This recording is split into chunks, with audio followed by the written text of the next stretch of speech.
నమస్తే. ఈరోజు న్యూస్ అనాలిసిస్‌లో ముందుగా 'ఆంధ్రజ్యోతి' పేపర్‌లో వార్తలను చూద్దాం. 'ఆంధ్రజ్యోతి' పేపరు నిన్న పండగ చేసుకుంది. పెద్ద పెద్ద తాటికాయ లాంటి అక్షరాలు సంబరంగా రాసింది. ఏంటి అంటే కేసీఆర్ గురించి. కేసీఆర్ బిడ్డ కవిత లెటర్ రాసింది. ఆ లెటర్ మీద ఆమె నిన్న ఎయిర్‌పోర్ట్‌లో దిగిన తర్వాత ప్రెస్‌తోని మాట్లాడింది. దేవుడి చుట్టూ దెయ్యాలున్నాయి. పార్టీలో నాపై అంతర్గత కుట్రలు, కుతంత్రాలు, కుట్రలు చేసి ఆ దెయ్యాలే నా లేఖను లీక్ చేశాయి. కేసీఆర్ దేవుడు. ఆయనే మా నాయకుడు. నాన్నకు లేఖ వెనక వ్యక్తిగత ఎజెండా లేదు. రాసింది నేనే తరచూ ఫీడ్‌బ్యాక్ ఇస్తుంటా.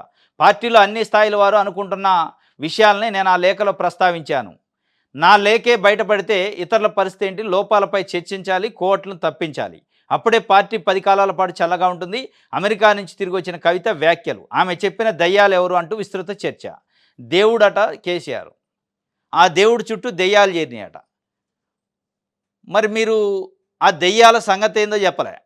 ఆ దేవుడి చుట్టూ చేరిన దెయ్యాలెవరు? ఆ దెయ్యాల పేర్లు మరి కేటీఆరా? సంతోష్ రావా? హరీష్ రావా? లేతే ఇంకెవరు? ఈ ముగ్గురు గాకుండా. కుటుంబ సభ్యులే పొద్దున లేతే అంటనే ఉంటారు. లేదంటే పార్టీలో వేరే నాయకులు ఎవరైనా దెయ్యాలున్నారా? మరి మీరు దేవుడికి రాసిన లెటర్ దెయ్యాల చేతికి ఎట చేరింది? ఆ దేవుడే ఇస్తే చేరిందా? లేదంటే దెయ్యాలకు మీరు పంపిస్తే ఆ దెయ్యాలు ఆయనకిచ్చే ముందు లీక్ చేసినాయా? ఈ విషయాలను కవిత గారు చెప్పాలా? లేదంటే అది లెటర్ తీసుకున్న దేవుడన్నా చెప్పాలా? దేవుడంటే కేసీఆర్. డైరెక్ట్‌గా కూతురు రాసింది తండ్రికి లెటరు పార్టీ పరంగా. ఎమ్మెల్సీగా పార్టీ అధ్యక్షుడికి. ఆయన దేవుడు అంటుంది, పొగుడుతుంది, ఆకాశానికి ఎత్తుంది. మరి దేవుడికి రాసిన సీక్రెట్ లెటరు దేవుడికి చేరిన తర్వాత మళ్ళా దెయ్యాల చేతికి ఎట్లొచ్చింది? ఆ దెయ్యాల చేతికి దేవుడిస్తే వచ్చిందా? దేవుడే దెయ్యాల చేతికిచ్చి లీక్ చేయమనడా? మీకు వాళ్ళు దెయ్యాల లెక్క కనపడుతున్నారా? దేవుడికి కూడా దెయ్యాల లెక్కనే కనపడుతున్నారా? ఆయన చుట్టూ ఉన్న దెయ్యాలని మీరు అంటున్నారు. ఇది మొత్తానికి ఏం జరుగుతుంది? అసలు కేసీఆర్‌కి లెటర్ రాయాల్సిన పరిస్థితి ఎందుకొచ్చింది? కేసీఆర్‌కి ఫోన్‌లోనో లేదా డైరెక్ట్ కలిసి చెప్పే అంత అవకాశం మీకుందిగా కుటుంబ సభ్యురాలుగా మీరే అంటున్నారు. నేను ఒక కుటుంబ సభ్యురాలుగా రాసిన లెటర్ లీక్ అయితే ఇక సామాన్య కార్యకర్తల పరిస్థితి ఏందంటే, అసలు మీరు ఒక కుటుంబ సభ్యురాలుగా ఉండి అత్యంత దగ్గరగా బిడ్డగా ఉన్నోళ్ళు మీరే కలిసి మాట్లాడేంత చనువు, అవకాశం ఉన్నాక మీరే లెటర్ రాయాల్సిన పరిస్థితి ఎందుకొచ్చింది? కలవలేని పరిస్థితా? కలవనీయని పరిస్థితా? ఆ దెయ్యాలు మీకు గేట్ తెరవట్లేదా? ఏంటి అనేది ఇలా తెలంగాణ సమాజానికి మీరు క్లారిటీ ఇయ్యాల. ఏంది అసలు మీ గొడవేంది? మీకున్న ఇబ్బందేంది అంతర్గతంగా? మరి మీరన్నట్టు దెయ్యాలు బయటపెట్టినాయా? మీరు బయటపెట్టారా? ఆ దెయ్యాలు మీరెప్పుడో మే 2న రాసిన లెటర్‌ని ఇయ్యాలనే ఎందుకు బయటపెట్టినియి? మీరు అమెరికా నుంచి వచ్చే ముందు ఎందుకు బయటపెట్టినియి? ఇయన్నీ అనేక అనుమానాలని మళ్ళా పార్టీ మీదనే పెట్టారు. పార్టీకి గుర్తించాలా బయటపెట్టిన దెయ్యాలెవరో, కోవర్ట్‌లెవరో, చుట్టూ కోవర్ట్‌లుండ్రు. అంటే మన కేసీఆర్ గారు చుట్టూ దెయ్యాలని, కోవర్ట్‌లను పెట్టుకొని పార్టీని నడిపిస్తండా? ఆ దెయ్యాలు, కోవర్ట్‌లే బయటికి రానీయట్లేదా? ఇట్లా అనేక అనుమానాలున్నాయి. చాలా ఘాటైన వ్యాఖ్యలు చేశారామె. దెయ్యాలు అనే పదం వాడి. ఇది 'ఆంధ్రజ్యోతి'కి సంబంధించి. 'వెలుగు' పేపర్ చూద్దాం. నాకు అహం లేదు అందరినీ కలుపుకొని పోతున్నా అని చెప్పి సీఎం రేవంత్ రెడ్డి మీరు కాదు చెప్పాల్సింది. మీ చుట్టూ ఉన్న నాయకులు, ప్రజలు చెప్పాలా అహం ఉందా లేదా అనేది. ప్రజలు మీరు ఎవరినైతే పరిపాలిస్తారో వాళ్ళు, మీ చుట్టూ ఉన్న అధికారులు, నాయకులు చెప్పాలి. అహం లేదు, చాలా మంచి వ్యక్తి, భలే పరిపాలిస్తాడు, అబద్ధాలాడడు అని చెప్పి. ఆ దెయ్యాలు, కోవర్ట్లు ఎవరు? పొలిటికల్ సర్కిల్‌లో బీఆర్ఎస్ వర్గాల్లోని డిస్కషన్. లేఖ ఎట్లా బయటకు వచ్చిందనే దానిపైన అనుమానాలు. కేసీఆర్, కేటీఆర్, హరీష్ రావు సైలెన్సు. మరి ఆ దెయ్యాలు అని ఏం చెప్పింది? కోవర్ట్లు అన్నది. ఆ కోవర్ట్లు స్పందించట్లే, దెయ్యాలు స్పందించట్లే. ఎవరైనా స్పందిస్తే స్పందిస్తే నువ్వు అట్టెట్ట అంటావంటే వాళ్ళే దెయ్యాలనుకోవచ్చు. ఎవరు మాట్లాడట్లే. ఉంటే గింటే కుటుంబ సభ్యుల మీదనే ఆరోపణ. కేటీఆర్, సంతోష్ రావు, హరీష్ రావు వీళ్ళు ముగ్గురే ప్రధానంగా ఈమె తర్వాత వీళ్ళు నలుగురున్నారు ప్రధానంగా వాళ్ళ కుటుంబ సభ్యులు రాజకీయాల్లో. మరి ఈ నలుగురిలో దెయ్యాలని అభియోగిస్తుందంటే ఆ ముగ్గురు దెయ్యాలై ఉండాలి అయితే. మరి వాళ్ళ పేర్లయితే ఎక్కడ చెప్పట్లే. మరి పేర్లు ఎప్పుడు చెప్పిద్ది? దెయ్యాల పేర్లు చెబితే తెలంగాణ సమాజం ఆ దెయ్యాలెవరో తెలుసుకొని దెయ్యాలని మరి ఏం చేయాలనేది ప్రజలు కూడా ఆలోచించుకోవాలిగా. తెలంగాణలో దెయ్యాలకు చోటు లేదు. కేవలం దేవుళ్ళకి, మనుషులకే చోటుంది. మరి ఆ దెయ్యాలు తెలంగాణలో బాహాటంగా తిరుగుతుంటే, ఒక ప్రతిపక్ష నాయకుడిని ఇన్‌ఫ్లుయెన్స్ చేసే స్థాయిలో ఉంటే 10 ఏళ్ళు ముఖ్యమంత్రిగా చేసిన నాయకుడిని మీరు ప్రజలకు చెప్పాలా? ఇగో పలానోళ్ళు దెయ్యాలని చెప్తే తెలంగాణ సమాజం చూసుకుంటదా దెయ్యాల సంగతి? నిజంగానే దెయ్యాలా కాదా అని నిర్ణయించుకుంటారు. మీరు చెప్తే కాదు దెయ్యాలని. మీరు ఎప్పుడంటే అప్పుడు మీరు దేవుడు అన్నప్పుడు దేవుడు, దెయ్యాలన్నప్పుడు దెయ్యాలంటే మరి కొద్ది రోజులు అయిన తర్వాత ఇది అటు ముదిరి, ఇటు ముదిరి తర్వాత మరి కేసీఆర్‌ని కూడా ఏమన్నా అంటారా మీరింకా? ఆ దెయ్యాల జాబితాల కోటాలో ఆయన కూడా కలుపుతారా? లేదంటే ప్రస్తుతానికి దేవుడా? ఇక మనం భవిష్యత్తులో చూడాలా ఆ దెయ్యాల సంగతి ఏందనేది. మన తెలంగాణ చూద్దాం. అసెంబ్లీకి రండి అద్భుతాలు చేద్దాం. 40 ఏళ్ల అనుభవంతో సలహాలు సూచనలు ఇవ్వండి. ముఖ్యమంత్రి అయ్యాక నేను అహంభావం ప్రదర్శించలేదు. విపక్ష నేత శాసనసభకు రాకపోతే ప్రజలే నిర్ణయం తీసుకుంటారు. అవసరమైతే ప్రధాని మోదీని ఇంకా 50 సార్లైనా కలుస్తా. ప్రాజెక్టులు నిధులు తెస్తా. 5612 మంది నిమ్స్ భూ నిర్వాసితులకు ఇందిరమ్మ ఇళ్ళు అదానీ అంబానీలతో పోటీ పడేలా మహిళలను ప్రోత్సహిస్తాం. అదానీ అంబానీతో పోటీ పడకపోయినా మామూలుగా వాళ్ళ బతుకోళ్ళు బతికేటట్టు చేయండి ఫస్ట్. అదానీ అంబానీలతోని పోటీ అదంతా ఉట్టి ముచ్చట్లు ఎందుకు చెప్పటం? అది అయ్యే కథేనా? మీరు అదానీ అంబానీలకు డైరెక్ట్ అపాయింట్మెంట్ ఇస్తారు. ఇంట్లో నడింట్లో పిలుస్తారు. మనం చూసినాం. మెగా కృష్ణారెడ్డి లాంటి వాళ్ళు మీ మీ నడింట్లోకి ఎప్పుడంటే అప్పుడు రావడానికి అవకాశం ఉంది. కానీ మీకు ఓట్లేసిన పేద ప్రజలు ఇవాళ రాజకీయాలు చేస్తున్న నిజాయితీగా రాజకీయాలు చేస్తున్న గుమ్మడి నరసయ్య గారు లాంటి వాళ్ళకి అపాయింట్మెంట్ లేదు మీ దగ్గర. 4 సార్లు ఎమ్మెల్యేగా పనిచేసి ఇవాళ కూడా సైకిల్ మీద తిరిగే గుమ్మడి నరసయ్య గారు లాంటి వాళ్ళకి మీ దగ్గర అపాయింట్మెంట్ లేదు. కానీ అదానీకో అంబానీకో లేదంటే మెగా కృష్ణారెడ్డికో కావాలంటే నిమిషాల్లో సెకండ్లో అపాయింట్మెంట్ అవుతుంది. మీకు మళ్ళీ అహంకారం లేదట, అహం లేదట, మళ్ళీ మహిళలనాట అదానీ అంబానీతో పోటీ పడేలాగా వ్యాపారం చేపిస్తారు. ఇది అయ్యే పనినా? ఉట్టి ముచ్చట్లు చెప్పడం తప్ప అది అయ్యేది కాదు, మన్ను కాదు. అసెంబ్లీకి రమ్మంటుండు కేసీఆర్ని అద్భుతాలు చేద్దామంటుండు. నీ దగ్గర అసలు ఏం లేవు, లంకెల బిందెలను ఉన్నాయి అనుకొని వస్తే ఖాళీ అయినాయి అంటే ఆయన అసెంబ్లీకి రాగానే అద్భుతాలు చేయడానికి డబ్బులు ఏమని చేస్తాయి? వస్తాడు అసెంబ్లీకి, అవసరమైతే 4 తిట్లు తిడతారు, అంతేగాని అద్భుతాలు ఏం జరుగుతాయి? ఇక అయ్యే జరుగుతాయి అద్భుతాలు.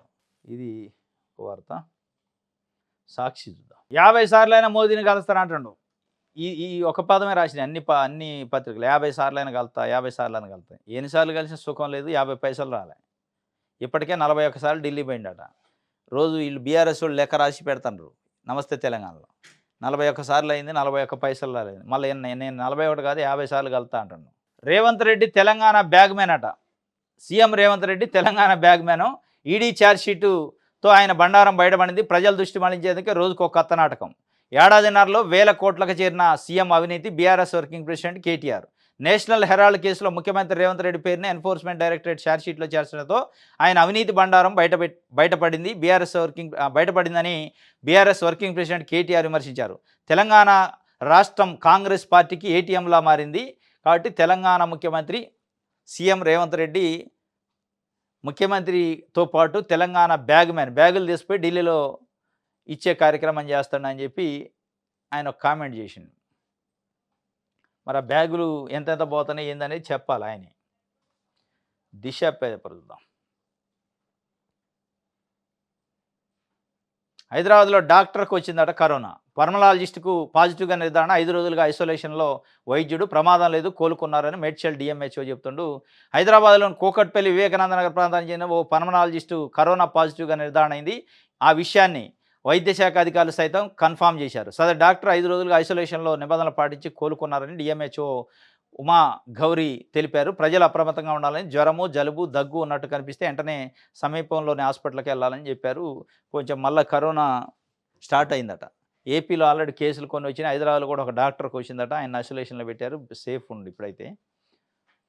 కాస్త ప్రజలు అడ్డగోలుగా తిరగకుండా జాగ్రత్తగా ఉండాలని హెచ్చరిక జారీ చేస్తుంది ప్రభుత్వం. రేపు జీపీఓ పరీక్ష ఉందట. గ్రామ పంచాయతీకి సంబంధించి అధికారులకు సంబంధించి పరీక్ష. ఇది దిశకు సంబంధించి. ఆంధ్రప్రభ చూద్దాం. 1,00,000 కోట్ల విలువైన భూములకు రక్షణ. సీఎం రేవంత్ సంకల్పం నెరవేర్చే దిశగా హైడ్రా అడుగులు. ప్రభుత్వ భూముల కబ్జాపై ఉక్కుపాదం. రాజకీయ ఒత్తిళ్లకు తలగకుండా ముందడుగు. పెరుగుతున్న ప్రజల మద్దతు. కబ్జాచారం నుంచి 200 కోట్ల స్థలాన్ని విముక్తి. జూబ్లీహిల్స్ పార్కులో స్థలము, నాలా, రోడ్డు ఆక్రమణ కోర్టు అనుమతితో కూల్చివేసిన హైడ్రా. 1,00,000 కోట్ల విలువైన భూములకు రక్షణ అట సీఎం రేవంత్ రెడ్డి సంకల్పం అట. మరి ఆ సంకల్పంలో పెద్ద పెద్ద రాజకీయ పార్టీ నాయకులు ఫామ్ హౌజులు, ఎఫ్టీఎల్ ల్యాండ్లు, బఫర్ జోన్లు కబ్జా చేసి కట్టారు. ఆ సంకల్పంలో ఆ 1,00,000 కోట్ల ఆస్తిలో ఈ కూడా ఉన్నాయా? లేదా వాటిని మినహాయించి కేవలం పేదోళ్ళు కట్టుకున్న గూడును కూల్చే కార్యక్రమం ఇది. 1,00,000 కోట్ల విలువైన భూములట.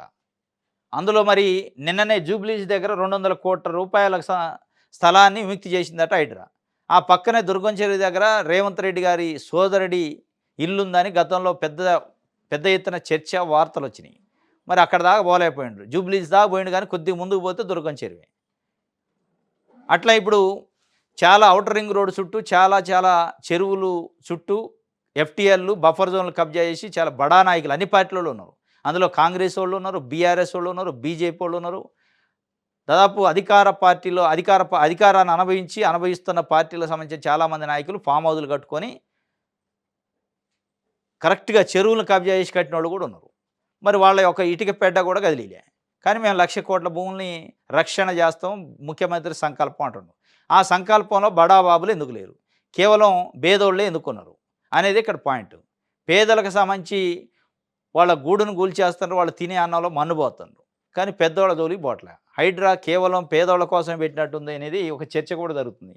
మరి వాళ్ళకి ముఖ్యమంత్రి నోటీస్‌కి వచ్చిందా లేదో తెలవదు. ఆ లేఖ కేవలం ఫీడ్‌బ్యాక్ మాత్రమే అంటుంది కవిత. మరి ఆ ఫీడ్‌బ్యాక్ దెయ్యాలు బయట ఎట్ట పెట్టినాయి, ఆ ఫీడ్‌బ్యాక్ దేవుడికి ఇస్తే దెయ్యం చేతికి ఎట్టొచ్చిందో అది కూడా చెప్పాలా. పీసీసీ కార్యవర్గము మంత్రివర్గ విస్తరణ మళ్ళీ వాయిదా పడ్డాయట. 28న స్వదేశానికి కేసీ, ఆ తర్వాతే మార్పులు, రేపు తిరిగి హైదరాబాద్‌కి రానున్న ముఖ్యమంత్రి. పీసీసీ కార్యవర్గం మంత్రివర్గ విస్తరణ మళ్ళీ వాయిదా. అసలు మళ్ళీ వాయిదా అనేది ఒకటోసారి కాదు అది. ఇది ఎన్నిసార్లు అయిందో, పదుల సంఖ్యలో అయింది. దీంట్లో ఏదో పొయ్యి రావటం తప్ప ఆడేం ఒరిగేది లేదు, పీకేది లేదు. ఢిల్లీ పోతుండో వస్తుండ్రు రేవంత్ రెడ్డి గారు. ఒక పీసీసీ కార్యక్రమంలో ఒక మెంబర్‌ని పెట్టుకునే పరిస్థితి లేదు. ఇది అడి చేసి ఇడి చేసి ఏమైందంటే తెలంగాణ ప్రభుత్వం తెలంగాణలో నడవట్లే, ఢిల్లీలో నడుతున్నట్టు ప్రభుత్వము, ప్రభుత్వ కార్యక్రమాలు, పార్టీ కార్యక్రమాలు. మంత్రివర్గంలో విస్తరించుకోవాలంటే మంత్రిని పెట్టుకోవాలంటే ఢిల్లీ పోవాలి. మరి ఆ ఢిల్లీ పోతే కూడా ఒకటోసారికి ఇస్తారా అంటే ఇయ్యరు. తిరిగి యాస్ట్‌కి వచ్చిన తర్వాత ఎప్పుడో ఇస్తారు. ఎవడన్నా ధర్నా చేయాలి ఏఐసీసీ ఆఫీస్ ముందు పోయి, ఎప్పుడు చేస్తారు మంత్రివర్గ విస్తరణని ఏఐసీసీ ఆఫీస్ ముందు పెద్ద ధర్నా పెడితే అప్పుడు వాళ్ళు ఆడ మంత్రివర్గ విస్తరణ ఒకటి ఉంది కాదు, చాలా సార్లు వచ్చిండు కదా రేవంత్ రెడ్డి, 30 సార్లు వచ్చిండు, అడిగిండు, మనం పట్టించుకోలేదు కదా, చూద్దాంలే అని అప్పుడు క్షేమ కుట్టినట్టు అయింది. మళ్ళీ వాయిదా పడదాట, తిరిగి సపోర్ట్ చేయకుండా వస్తానట, విమానం టికెట్లు దండగైనాయి. పీసీసీ కార్యవర్గము మంత్రివర్గ విస్తరణలో జాప్యం జరిగే అవకాశం ఉంది. కాంగ్రెస్ పార్టీ జాతీయ ప్రధాన కార్యదర్శి కీలక నేత కేసీ వేణుగోపాల్ విదేశీ పర్యటనలో ఉండడంతో పీసీసీ కార్యవర్గం ప్రకటన తొలుత అనుకున్నట్లు ఈ నెల 26న ఉండకపోవచ్చు అని పార్టీ వర్గాలు చెబుతున్నాయి. మంత్రివర్గ విస్తరణ సైతం ఆ తర్వాతే ఉంటుందని సంకేతాలు వెలువడుతున్నాయి. ఢిల్లీ పర్యటనలో ఉన్న ముఖ్యమంత్రి రేవంత్ రెడ్డి, పీసీసీ చీఫ్ మహేష్ కుమార్ గౌడ్ శనివారం రాత్రికి కానీ ఆదివారం సాయంత్రం కానీ హైదరాబాద్ వచ్చే అవకాశాలున్నాయి. మహేష్ కుమార్ గౌడ్ పుట్టిన రోజు వేడుకలను శనివారం జరుపుకోవాలని భావిస్తుండటంతో ఆయన హైదరాబాద్ రావచ్చని గాంధీభవన్ వర్గాలు చెబుతున్నాయి. ఇప్పుడు ఆయన 28వ తారీఖు దాకా రాడు, కేసీ వేణుగోపాల్ లేడు. ఆయన కీలకమైన నాయకుడు, ఏఐసీసీ ప్రధాన కార్యదర్శి, ఆయనకు తెలియకుండా తెలంగాణలో ఏం జరగదు. మరి ఆయన లేడని తెలుసు, విదేశాలకు పోయిండని తెలుసు, మళ్ళీ ఎందుకు పోవాలి ఎగేసుకొని? పోయి ఆడికి పోయిన తర్వాత అక్కడ పోయిందా తెలియదు. వీళ్ళకి ఫోన్లు ఉండే, సోషల్ మీడియా ఉండే, ఆయన ఉండా లేడా ఏఐసీసీ ఆఫీస్కి ఫోన్ చేసి చెప్తారు కదా. లేడు కాబట్టి సపోర్ట్ చేయకుండా ఆగి ఆయన వచ్చాకపోతే అయిపోయేదిగా. ఈ పోవటం ఎందుకు, పోతుండని పేపర్లలో హెడ్డింగ్ ఐటమ్స్ ఎందుకు?